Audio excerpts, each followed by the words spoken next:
Good evening, America. This is Sergeant Dave with Revitalizing Lives on KLRNradio.net. You're about to listen to jarheads, squids, wingnuts, ground pounders, and an occasional coastie.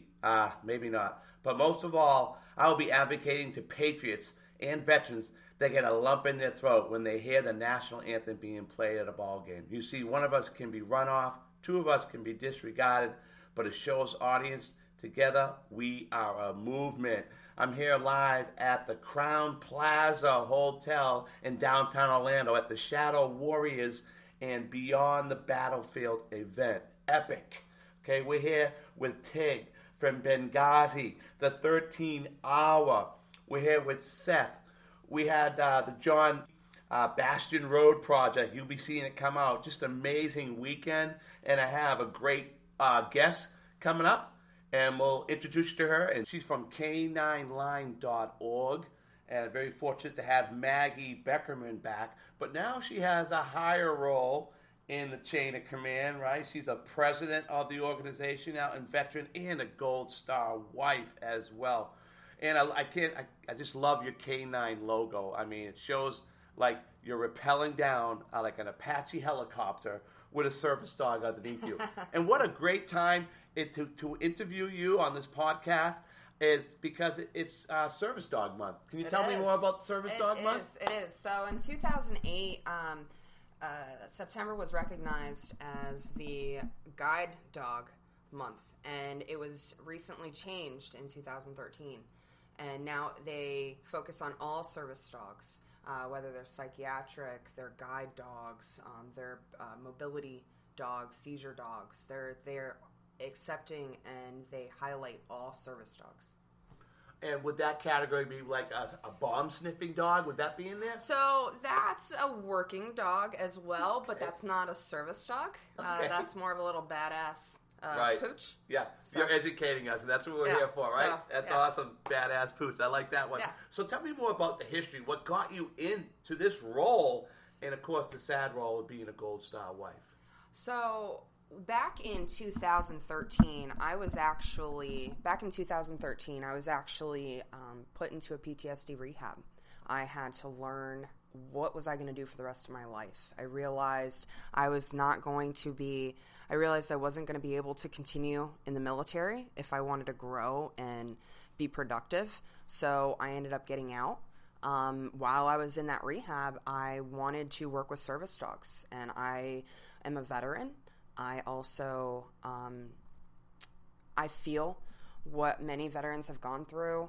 I am able to relate to them, and bringing my husband home from Afghanistan, we were both deployed together in 2010. He was killed on a mission, 31 December, and I brought him home, and we boots on the ground back in the States on January 2nd of 2011. The journey began of what is Maggie Beckerman going to do with her life. So in this rehab, I realized that I wanted to help other veterans, and I wanted to honor my husband, and it was a glorified idea. You're not alone when service people in the military also have that same need to transition, right? So you've been through the military, you went through it, and you're like, I got to find something else. So you got to find something else you're passionate with, and a lot of us go through it. I mean, I've been through it. I think we all go through it because we start off, some of us go right from school, go right into boot camp when we got out of high school, and then we get out and we don't go to college, and then you're like, what do I do now? I go to college now. I go to college with younger kids. So what do I do after I get out? And that's exactly what you're going through. You got to find your why. Basically, you found your why. Correct. I found my why. I found K9 Line Incorporation. They train veterans to train their personal dog to become a service dog. If their dog does not qualify and or pass all the tests that they're going to have to prove, then we provide them with a service dog free of charge. We don't want to have the veteran have that worry of where is this going to come from? Am I going to be on a waiting list? Is this going to be attainable? So we go ahead and we take the reins and we just guide them. We train them. The lead never leaves the veteran's hands. So that drive that we're all taught, it all goes into the training. And that veteran essentially is the trainer. They become the trainer. So they're learning as well as having therapy through that training. And they get to meet other veterans. They get to, if they're having an off day, they know they're in a safe spot. And it's rewarding to see a veteran not just overcome their fears, but also grow. And to see that bond that they build with their dog that they've already had, that, you know, it was a companion, and now they're learning how to transition it from a pet to a working service dog. Well, you know, that's a lot of other organizations do something similar, okay? So I know that the organization I'm with, so we meet soldiers and we want to give them a purpose. So what we do is we train them with a purpose. We go through over the scope of purpose, how to better themselves, and them to become now a motivator for other soldiers. Now they become the mentor. So they were the mentoree at the beginning, the mentee, and then they become the mentor. So it's very similar to a lot of organizations that we try to do it the same thing. I think it's a great idea to get that veteran to accomplish something. A mission. Now he has a mission to get that service dog even better, right? Yeah. Oh, I'll agree with you 100%, Dave. Yeah. Awesome. Now, so being Service Dog Month and doing COVID, you know, right now it's a little crazy out there, right? I mean, it's crazy. It's so difficult to do anything out there, and I'm just so glad we're at this event today. I mean, this weekend, I was really shocked that we were able to go to this event and be with other veterans, and the camaraderie, it's just amazing. And then the music, I mean, we're having a great time last night, and it's still going on right now, right? And but with COVID, do you see that you're going to need more help with the service dog industry with COVID? Oh, completely. We have veterans that they're not able to get out. And so some of that fear is either building, new issues are evolving, and so we're trying to figure out ways to break that, to stop that. So whether we're having Skype training, so FaceTime training, or we're doing videos and having them sent through email, we're just adapting and overcoming. And it's always you adjust and you overcome. With today's stats, you know, I can only see it getting worse, which is pretty bad. So we got stats, the national stats of our veterans are 50% more chance of committing suicide than non-veterans. And then the ages are between 18 and 34. And with COVID around the corner, with being in it, it's only going to increase. So how do you see service dogs, your organization, will you franchise out? Do you see them? And it's tough to franchise out when the whole industry, everything is just downsized because of COVID. So how do you get these service dogs out there to all these veterans? So again, Dave, yeah, that's a great question. So again, having the veteran own their own dog, that is kind of a help for us because we don't have to go locate the dog. However, they still have to go through screening. You know, we're not going to have Fifi the Chihuahua be a mobility dog or a stability dog, for their owner. We'll respectfully decline, and we will still reach out to the shelters and find the better suit for that veteran. And it's very... It is hard. It is very hard to get out. We get our money being a nonprofit. We get our money through donations and through supporters and sponsors, and not being able to have events. It's been tough. It has been tough. So it's just trying to learn how to get our name out there, how to network, how to make sure that these veterans know that this is out there for them, and also the Gold Star family members and these military contractors. Okay, let's talk about how we can get you some funding.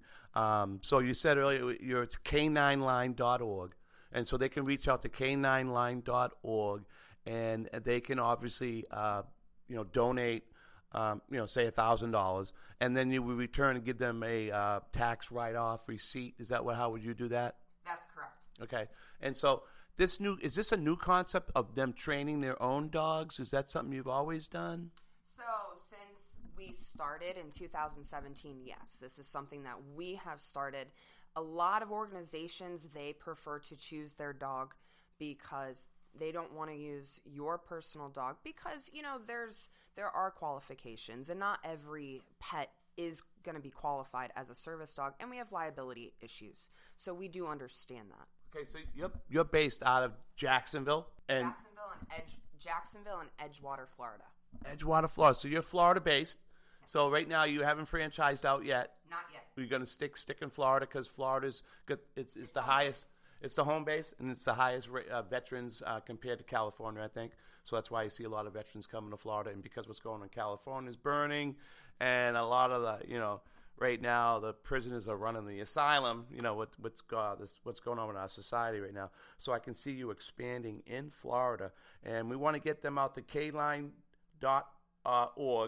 to get some funding out there. And is there a Facebook page or anything else you can reach to? Yeah, go ahead on Facebook. We also have a YouTube channel. Canine Line Inc. is our official name, and our website is canineline.org.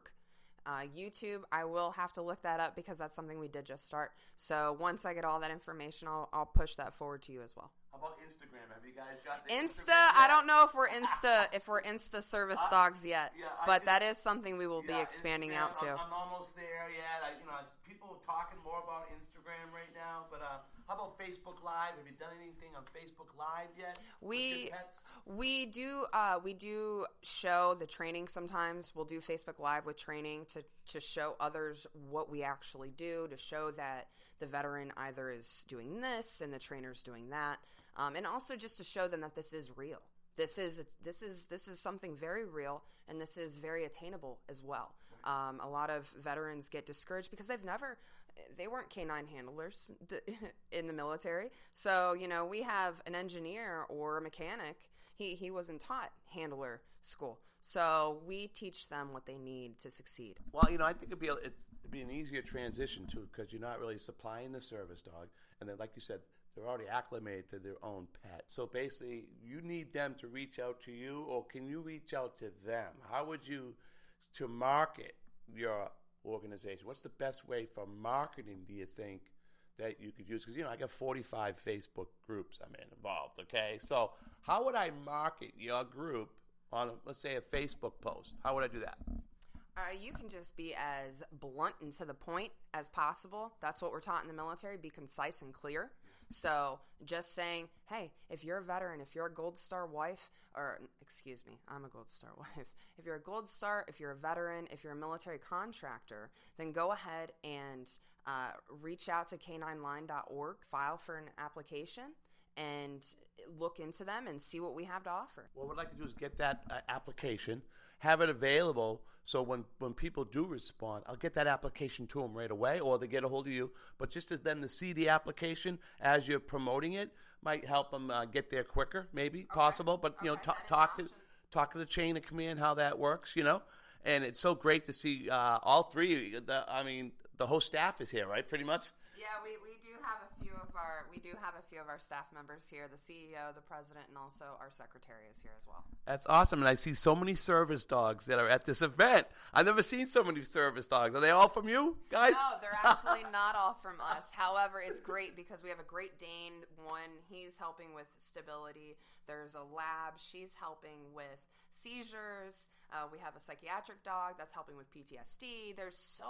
Like I said, service dogs, I don't feel they get enough credit because they save their handler. They really do.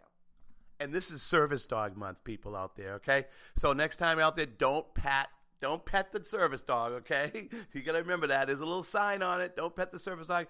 Ask the handler, of course, first before you do that.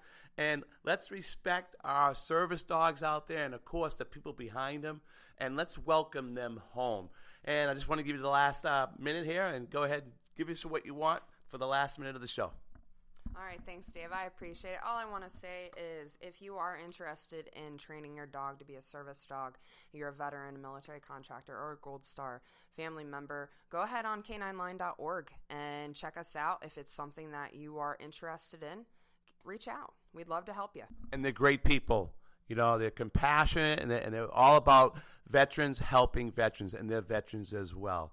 All right, thanks for stopping by at the show. Once again, Sergeant Dave Witt, Revitalizing Lives on KLRNradio.net. Signing off for this time. Pop Smoke out.